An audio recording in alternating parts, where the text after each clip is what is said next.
Welcome to Swing Left, Nebraska. We are the regional chapter of Swing Left, 100% run by grassroots volunteers dedicated to fighting for a more equitable, inclusive, and prosperous Nebraska and motivating Democratic leaning voters to vote. When we don't vote, when we don't get engaged, get involved, or stand up for what we believe in, we're effectively giving up our power. Action is the antidote. When we collaborate, work together, support each other, and our shared values, we can make our voices heard, make an impact, and inspire others to join the fight. Swing Left Nebraska offers you the information, actionable ideas, and tools you need to advocate for progressive legislation and to help elect Democratic candidates who will fight for the common good for all Nebraskans. Let's mobilize, let's take action, let's go. Welcome. Thank you for joining me today, first time and long time listeners. I am grateful you are here. You could be doing so many things with your time, and you chose to spend it listening to a podcast dedicated to promoting progressive values and political action in Nebraska. I'm Leah. I'm a volunteer with Swing Left and your host.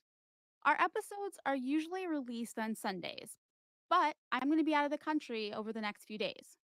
Don't you fear. Swing Left Nebraska is committed to providing you with the information you need to stay informed and engaged. We'll have a new episode for you on Thursday, May 19th and Tuesday, May 30th. To ensure you never miss an episode, be sure to subscribe to this podcast. On today's show, Cindy Maxwell-Ostdiek joins us again to discuss several important topics. Firstly, we look into the tax cut bills proposed and supported by Governor Pullen. Additionally, we will chat about the voter ID bill compromise, which will clarify the types of IDs that will be accepted, how voter ID will be verified for mail in ballots, and if there will be additional citizenship checks. Finally, we address an amendment that proposes an abortion ban after 12 weeks of pregnancy to LB 574, an existing bill that would ban gender affirming care for minors. With so much to cover, let's do a show. Cindy, welcome back to the Swing Left Nebraska podcast. We are always thrilled to have you join us to help us unpack everything unicameral. There is so much going on. So let's just jump right into the proposed tax cuts being trimmed. Legislators have modified two tax relief proposals backed by Governor Jim Pillen, which have received high praise for their transformative and historical impact. The proposals have advanced to the final stage of the debate. The governor's office predicts that the total tax cuts and increased state aid for schools will amount to approximately $6.4 billion in the next 6 years. However, according to the Open Sky Policy Institute's modeling, the state aid cap would cause 26 school districts to receive less funding than before. Among them, the most significant decreases would be experienced by 3 suburban Omaha districts, including Bennington, Gretna, and Elkhorn, which have been rapidly growing. So a lot going on there, and I know that you have a lot to say on this topic. I, again, am so happy to talk with you. I appreciate you so much and how you're trying to help us all better understand what's happening at the legislature, which it is a lot. There's so many varied topics that these senators are making decisions on that affect our lives and our livelihoods and our loved ones and taxes. What's the saying? Death in Texas. And I'm that person who really is intrigued and has always followed a lot of the tax policy debate. And on Thursday and Friday, these senators were talking about these bills, and I'm going to just talk about them more in general because they're all interrelated.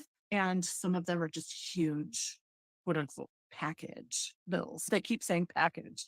They have lots of bills wrapped and rolled up into them, but there's some good. There's really some really good policy in some of these bills.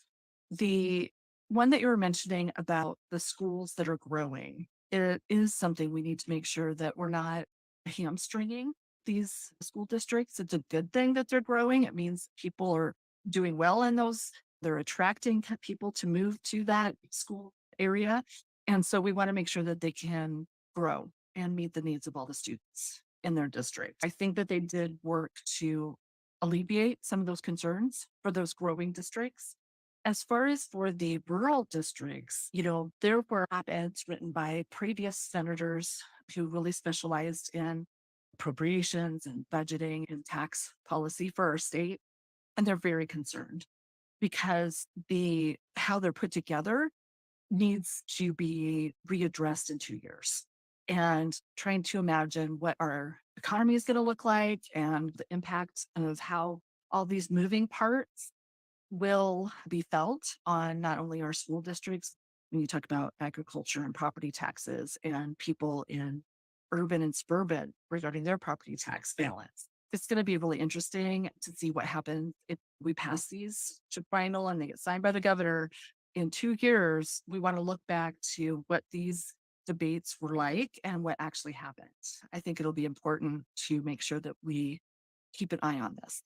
Thursday was the final day of the session this week, and they were also changing policy regarding our corporate and individual income tax rates.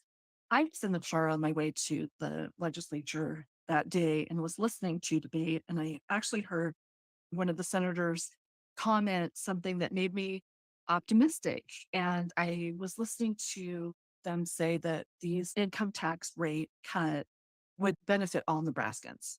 And I got my hopes up, but it was going to be something that they were ranging so that every Nebraskan with their income tax would have a rate cut.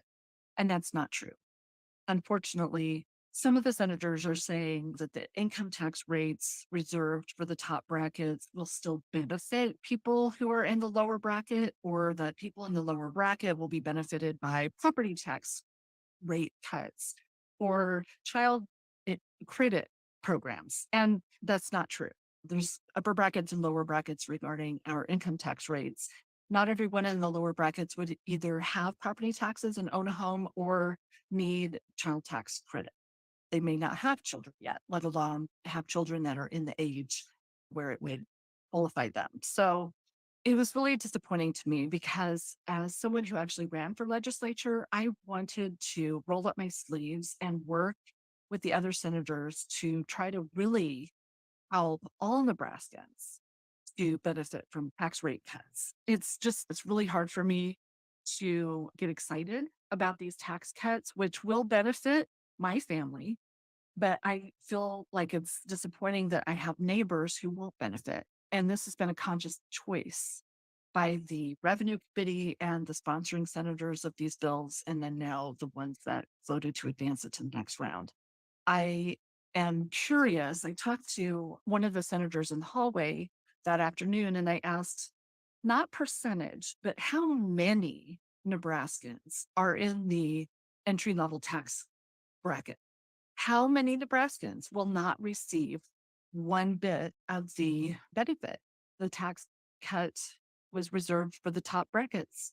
And I just really get frustrated by that. And it's based on principle. What did the Um, senators say? the senator I was talking to really just focused on how it would benefit people of a certain income amount, and Right. that's true. And this person said something about, what do you mean that people who are this certain don't have high taxes?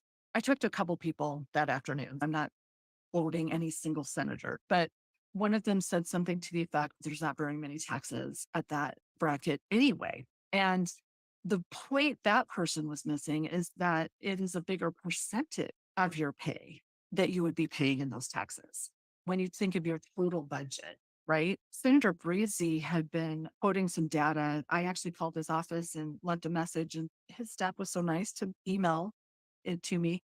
I haven't had a chance to look at it yet, but it's interesting to think about how when you do have tax cuts and you imagine, okay, what's the benefit with the person who then has that still in their bank account or their pocket, so to speak, and what they do with it, right? The imagination is that everyone will invest it in the economy and it's going to benefit, everyone all across the state.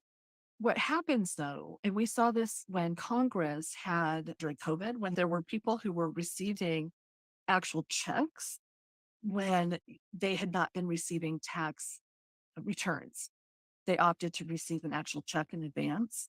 And those dollars went straight back into their local economies, as opposed to people in the top tier brackets that their investments may be in the markets or longer term type of vehicles, as opposed to food, gas, shoes, maintenance, car repairs, all of Mhm. those types of things that stimulate our local communities. And I just really wish that the senators would have done the hard work to include everybody in this X cut.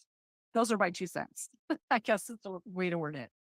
Absolutely. The thing that I was reading in the Nebraska Examiner today is that unfortunately, the forecasting board had a little bit less rosy of a picture with what we're looking at as far as how much the senators were going to be doing these cuts. And so it impacted the package and they changed some of the amounts, but they also lowered or didn't offer as much of the child tax credit as what Senator Bostard originally proposed in his bill. And I don't have the specifics in front of me, but it just really is sad to me that we would not look at maybe other areas of that package as opposed to trying to help struggling young families with children in daycare. We have so many open positions in our state, and young families and entry level workers and people who have children in childcare. Those are the families that we should be focusing on. That's my opinion.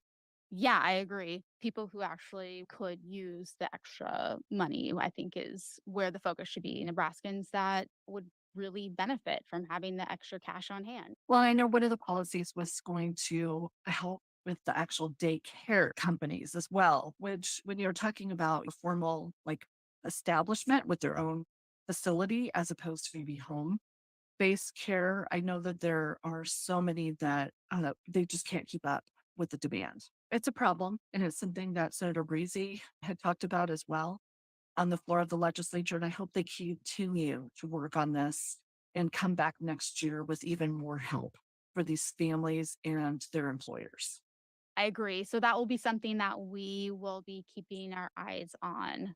So let's move on to voter ID. What kind of updates do you have for us, and what are your expectations as we move forward with the voter ID bill? I don't have any direct knowledge with updates about what the senators are thinking about the voter ID bill, but I know that it is a very awesome responsibility that they're grappling with. Really encourage your friends, neighbors, everybody to get in touch with your senator about this and let them know that we do not want to restrict people's voting rights. And we want to make sure that we're not creating unnecessary barriers to people having the ability to cast their ballots. And I know there's a lot of concern about older people, especially people in rural parts of the state who are in nursing homes or some people are housebound.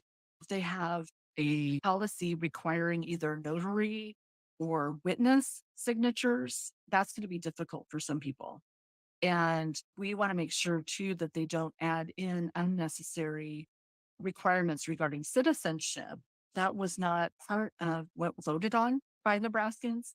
And when we register to vote, we do prove our citizenship. So voter ID ostensibly was to make sure that the person casting the ballot is the same person that was registered. Adding on unnecessary restrictions regarding reproving someone's citizenship, it's not workable. There are already so many DMVs. For example, when we're trying to talk about how people are going to be looking to get their IDs or get new IDs, the DMVs across the state, there were several that were closed for like up to 5 weeks just recently. We need to understand that there are open positions, not just in the business community across our state, but also within government.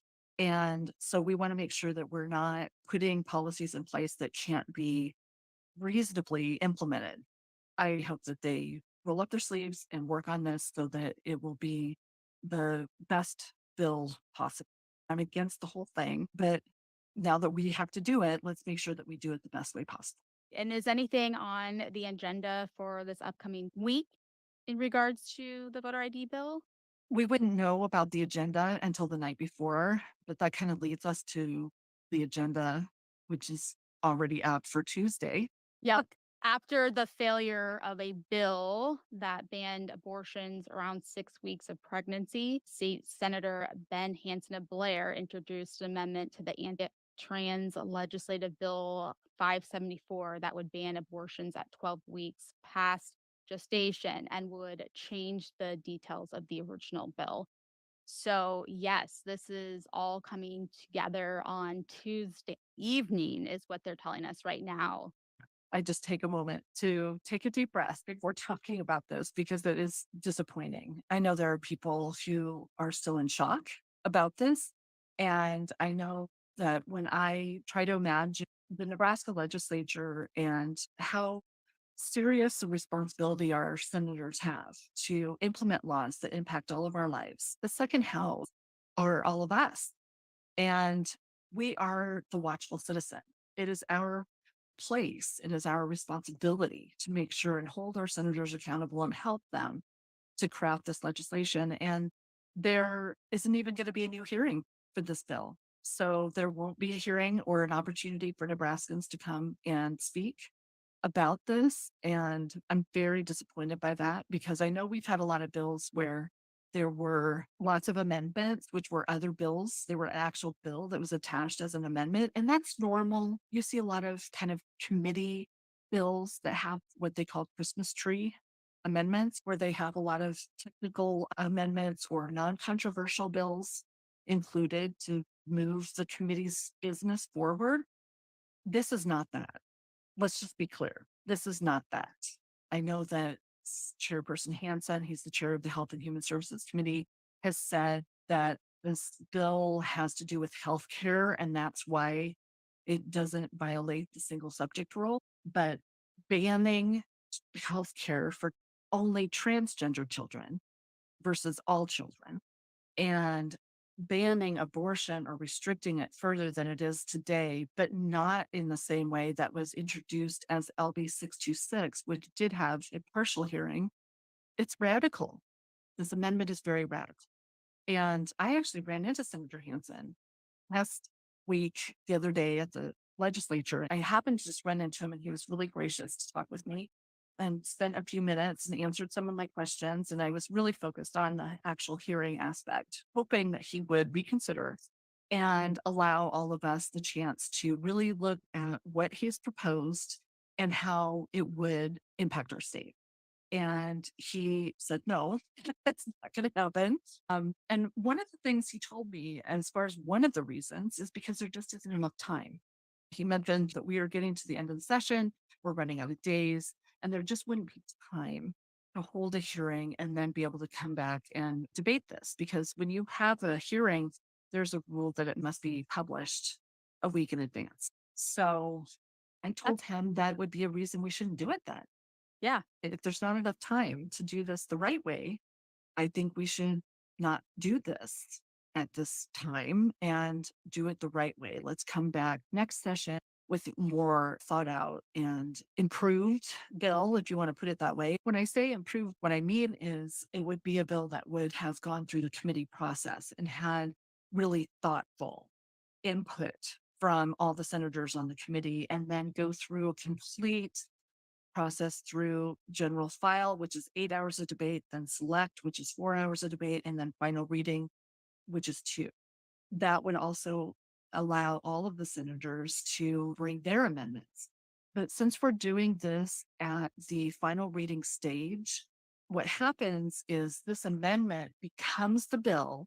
It has to be voted to go back from final reading to select. It's a complicated process. It doesn't happen often. There's questions about how it will actually work. But one real direct impact is that there will not be an opportunity for the extended debate that this deserves. You're right. It is right that they Yeah. changed the rule and then they are not allowing the time. conveniently for Nebraskans to come and use their voices and push up against this. When you talk about Nebraskans' voices, I did talk with Senator Hansen and showed him the information I had compiled from the minority statements from 626 and 574. And I counted up all of the people who had come to testify. It includes proponents for each bill as well as opponents for each bill, and all of the proponents and opponents who were denied an opportunity to testify because of the 3 hour arbitrary time limit. I added it all up, and really just shocking to see the numbers in black and white. Of the people that came to testify, 205 Nebraskans were able to testify. 533 were turned away. That we're aware of, because some people didn't sign in, correct? Exactly. And that's what I told Chair Hansen too. It's an undercount because I was there that night both times, and I had seen people who left and didn't know they should have signed the sheet at the back of the hearing room. So of the people that came that day and waited in line, and we were lining hallway because now where are you going to sit? You don't want to lose your spot in line and go to the overflow room. And so people were like literally sitting on the floor for hours waiting to testify, and some didn't sign. When you think, though, of just the number of people that are recorded here, and I took these numbers from the minority statement, that's over 60% of Nebraskans who tried to testify that were turned away. You know, Unbelievable. yeah, how many of them were experts in this area or had the medical expertise or the lived experience?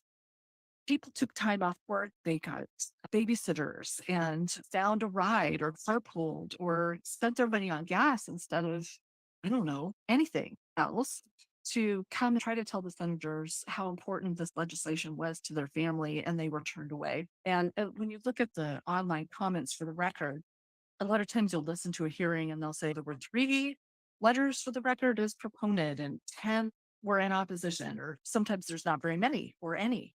But when you look at online comments for the record for both bills, I'm talking 626 and 574, proponents totaled 1,316. Opponents were at least 1,825. When we look at the hearing for 626, I couldn't hear what Chairperson Hansen had listed as the number of opponents that did online comments. I just couldn't clearly hear on video. So it was at least 900, but maybe more.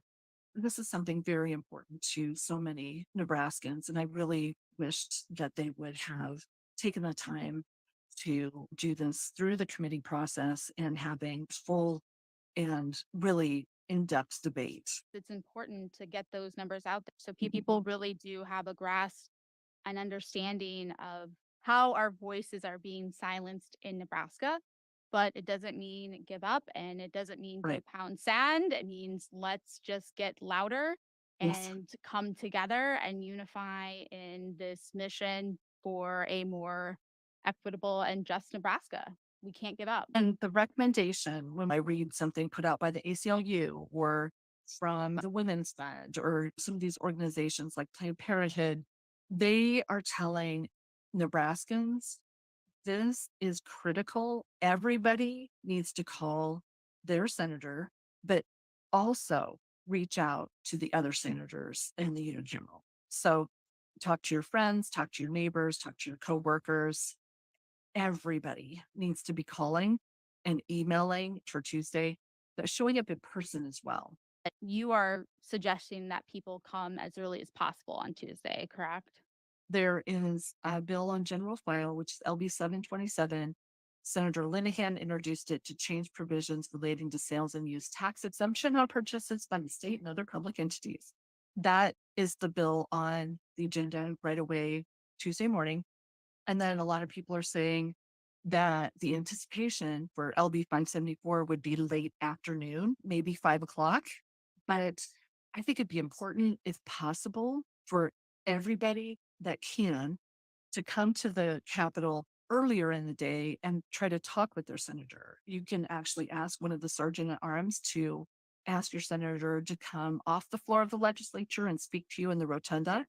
It would be a good idea to just be there and visible in the balconies There have been times this session where balconies have filled up and they were even not letting people on certain sides or position on a bill to go to opposing balconies, which is, I had never seen that before. So if you want to be in the balcony to observe this debate, I would be there early. And I just can't get out of my mind that Speaker Arch, within the last week or two, reordered the agenda. He actually skipped a bill and moved on to another one on the agenda, if you could, to be there as early as possible on Tuesday and be in the rotunda, possibly loud if you'd like, talking with all of the senators and just really trying to let Nebraska have their voice be heard. And seen the presence Mhm, of the bodies in the room and what that can show the senators that Nebraskans are paying attention and we're not going to go away. We're going to show up and make our voices heard and we're going to mhm. be loud and we're going to express how we feel and push back against these egregious bills and this egregious rule that they changed because they just felt like they could and they could. So they did. The thing some people are recommending, if you have a green shirt, which, is symbolic regarding choice and abortion rights, or when you think of trans rights and people have either blue or pink shirts, there's some solidarity in dressing that way if you want. You can bring a sign, but please make sure that you are aware of the size that's allowed inside the Capitol. They have restrictions that you not have it on like a stake or a pole, and you can't bring a sign into the gallery. So those are some of the things to just keep in mind. So, yes, do plan to go down Tuesday if you can. They are telling people to show up by 5. Rallies are taking places at 6. But, like Sydney said, if you are able to get down earlier, that would be advised. I wanted to make sure we touched on some information that you had about how these bills are impacting the businesses in Mhm. Nebraska and specifically the Omaha Chamber. You had some information you'd like to share on that. I was floored over the last week to see so many senators disregard the business community who sent like a joint letter signed by X number of companies. Then there was another one that's national organizations, including Nebraska based businesses, trying to let the senators know that this extreme legislation is not good for our state. It's not good for our economy. It's not good for business, and they're wanting the unicameral to focus on inclusive legislation. And the Omaha Chamber of Commerce actually also made a statement and said, on behalf of their businesses, that we want to make sure that we're not putting policies in place that are exclusionary. It's over 3,000 member businesses. These are not all large companies. Some of these companies, ones we all are very familiar with, like Union Pacific and some of the big banks or construction companies and things like that. But most businesses in Nebraska and the ones that really do drive our economy are small businesses. And over 3,000 member businesses in the Omaha Chamber of Commerce were represented when they came forward and said, don't do extreme legislation. I wish the senators would listen, because not only when we talk about member businesses and their positions, it's the employees as well. And our livelihoods are all tied up in this. I hope that they will take a step back and truly listen.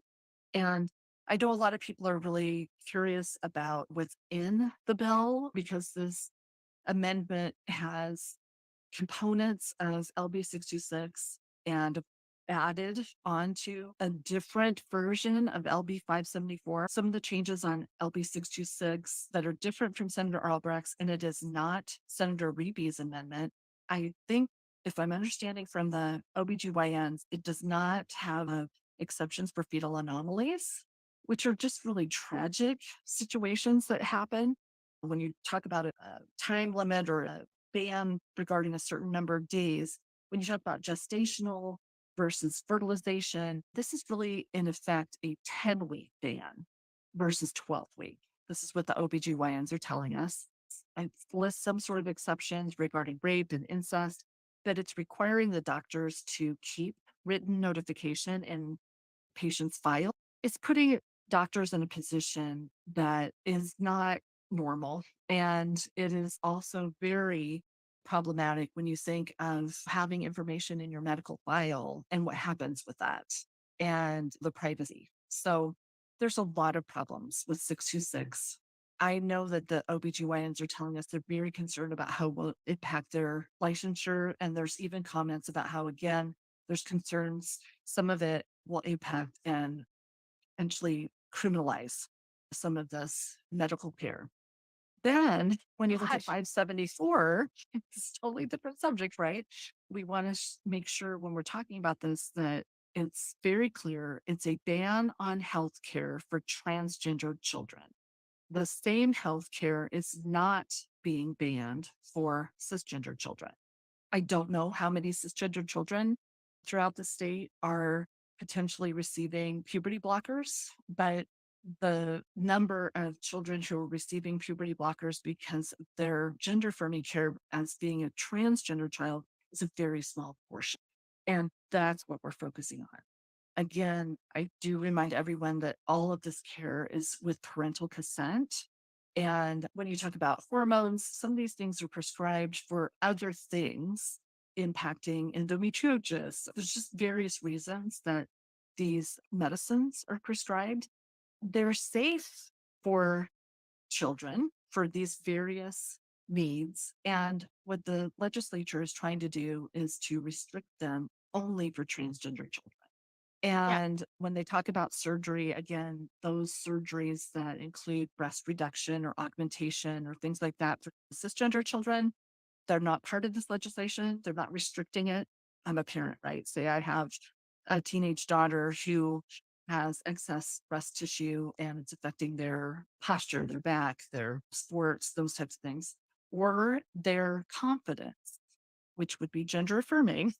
That breast reduction would not be part of this bill. It would be allowed. wow. Um, so that's the crux of the whole policy in the first place is that it's discrimination. When you get into how it will be applied, this particular amendment has a new wrinkle. Instead of the legislature directly indicating how it would work, or even if it is all allowed, there's now a new level of bureaucracy to be added with the chief medical officer, part of the government with the Department of Health and Human Services. It's very problematic. That chief medical officer was most recently the chair of the state board of health and was one of the people as the chair who voted on that statement that was very hastily put together on LB 574 a few months ago. That person was someone involved with writing a policy letter that was contrary to the credible medical societies, not just here in our state, but nationally as well. We're talking about the Nebraska Medical Association, the Nebraska Academy of Pediatrics, the nurses, the psychologists, all of these various medical societies and their national counterpart. The credible organizations are saying that this type of interference between doctors, their patients, and their parents is not good for our state. That Dr. Tesmer is, I think, an ENT, like an ear, nose, and throat person or something. She very well may be an amazing nose and throat doctor, but we would be putting that person, a political appointee, in charge of this policy. And basically, what is amounting to just a different way to ban it. There are a lot of people that look at that particular piece of the amendment and they're very concerned about how that would impact this care for these children. That's why it's not only individuals that are coming up against this bill, businesses are signing on and saying they're against this bill, and the medical community is coming up and saying that they're against this bill. The unicameral is nonpartisan and there are no caucuses, but there are very definitely people who belong to certain parties. So when you look at some of the articles talking about how there had been this group of senators that were part of a compromise listening, Chairperson Hansen, when I say chair of the HS committee, he brought this amendment on Monday, and it sounds like it was a surprise to everybody. It was not part of that compromise process. And in fact, Senator John Kavanaugh has filed an amendment on LB 574 as well.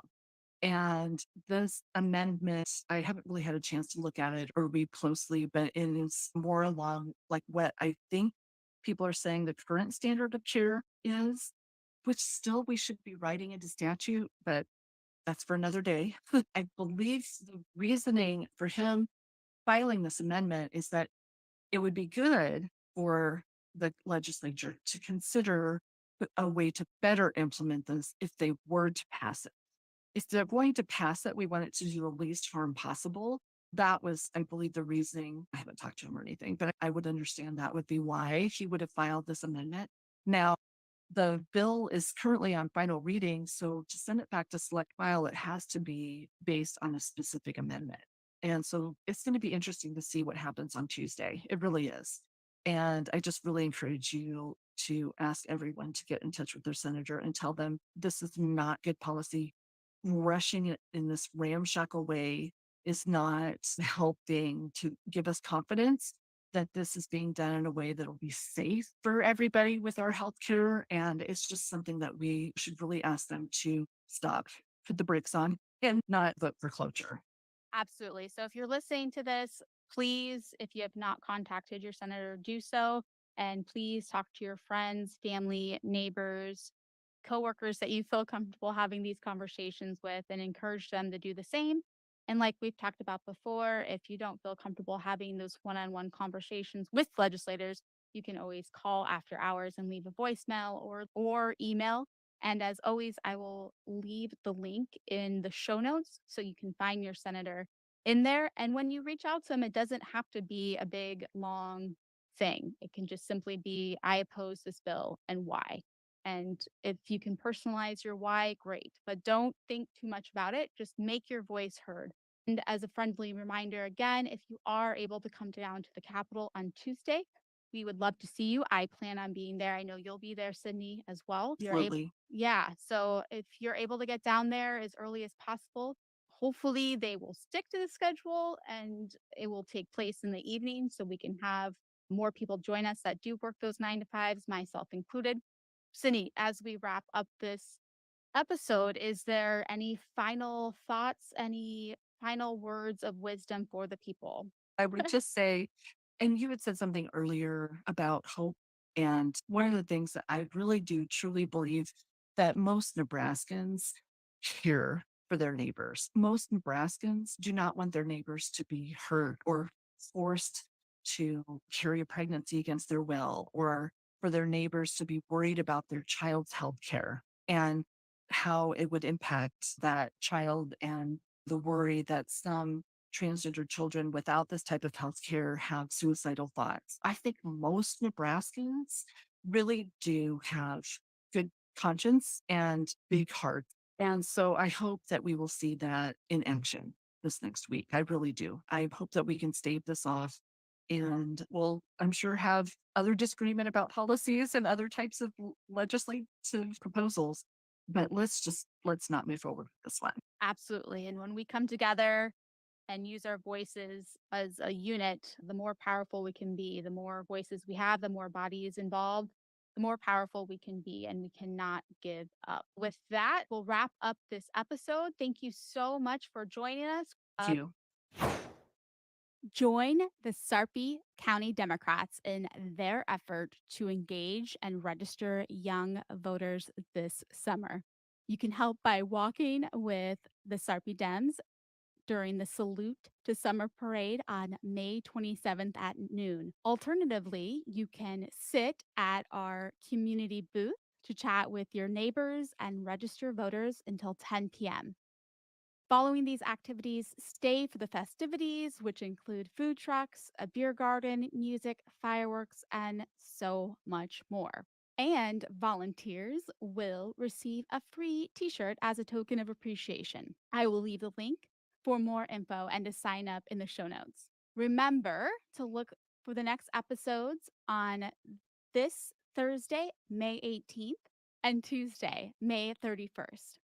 We can make a difference by working together to build a fairer and more just society for Nebraskans. Staying informed, engaged, and active is key to achieving this goal. Remember that change starts with you. Let's mobilize, let's take action, let's go. Ready, set, go. Get ready to go.